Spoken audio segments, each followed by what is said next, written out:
Netflix quietly hosts a Kevin Costner gem that snubbed Robin Williams. Bless his heart. Kevin Costner was surprised to learn about the grounded reason that helped him to snub the role from Robin Williams in Field of Dreams. And the history of cinema. There are a ton of films that have explored the multifaceted narratives revolving around family and forgiveness.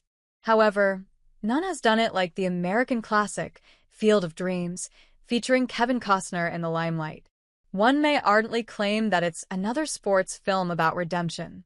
However, the intricate storytelling and the motif of chasing one's dream with Costner in the lead role have made it a classic and a must-watch for movie connoisseurs. The Yellowstone actor did a phenomenal job of keeping the viewers' eyes glued to the screens. But to think that he was picked ahead of the legendary Robin Williams for the role of Ray Kinsella sounds unreal to the ears. Surprising as it may sound, that's exactly what happened, and Costner explains the secret behind it. Kevin Costner snubs Robin Williams for his career-defining film. There's no denying that Robin Williams is one of the greatest actors of this generation, who could prove his acting range in any given genre. Be it comedy, drama, sci-fi, or fantasy, Williams would put on an Oscar-worthy performance, leaving a lasting impact in the minds of the viewers.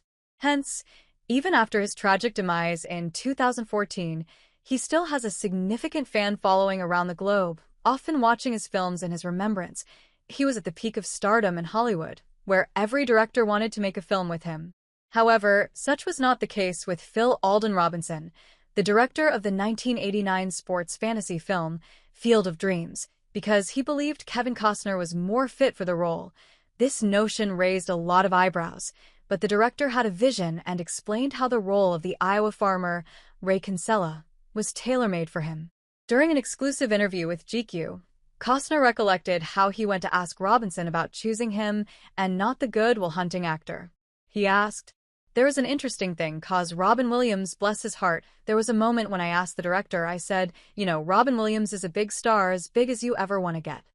Costner continued that the Sneakers director answered him that it was his grounded personality that made him more fitting for the emotional.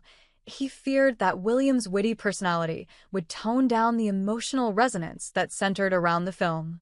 He said, "So when he picked me to do it, kind of over Robin Williams, because it seems like a natural for Robin Williams, and he said, I'm pretty sure that Robin Williams hears voices in the corn.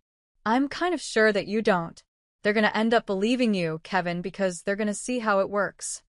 The film was a massive hit, grossing $64.5 million at the box office via the numbers. Consequently, it left a lasting impression on the minds of the viewers and critics, earning itself 3 Academy Award nominations at the 1990 Oscar ceremony. While Robinson questioned Robin Williams' caliber in his film, in the same year, he chose to work in his career-defining film, Dead Poets Society.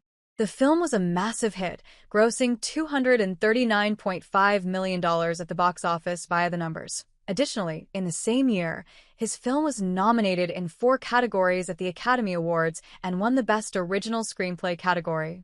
Safe to say, things ended up beautifully for both actors. Kevin Costner calls Field of Dreams a massive hit for a special reason.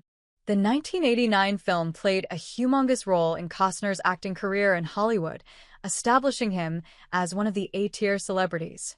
One can see it as one of the biggest gambles in the history of cinema, where one decision could have changed the trajectory of both actors' careers in the industry, and the Dances with Wolves actor acknowledged it to the world. In the same interview with GQ, he mentioned that a good script is the foundation of a great film that makes an impact on the silver screen. He mentioned that the film had gold dust all over it because it moved him personally, which allowed him to showcase it to his audience. He said, "A good story requires a good script for it to somehow leap off the page and become a movie. That little movie had gold dust all over it, not in the way that I thought it would be a big hit, whereas gold dust on it in the way it moved me personally. And I think if I can be moved personally, I feel like, in movie making, I can find a way to share that on a mass level." He emphasized the first page of the script to be exceptionally sweet, and gradually it deviated away from an over-the-top plot and took its viewers on a journey of self-discovery. Field of Dreams can be currently streamed on Netflix. Meanwhile, Dead Poets Society can be rented on Apple TV. Hey friends, if you enjoyed this video, don't forget to give it a like. Got a question, opinion, or suggestion? Drop a comment below. I read all of them, and I often feature interesting ones in my next videos. And most importantly, for more exclusive boxing highlights and celebrity news, make sure to subscribe to the channel and hit the notification bell so you never miss an update. Your support helps us grow and keep bringing you awesome content. See you in the next video. Stay safe and take care.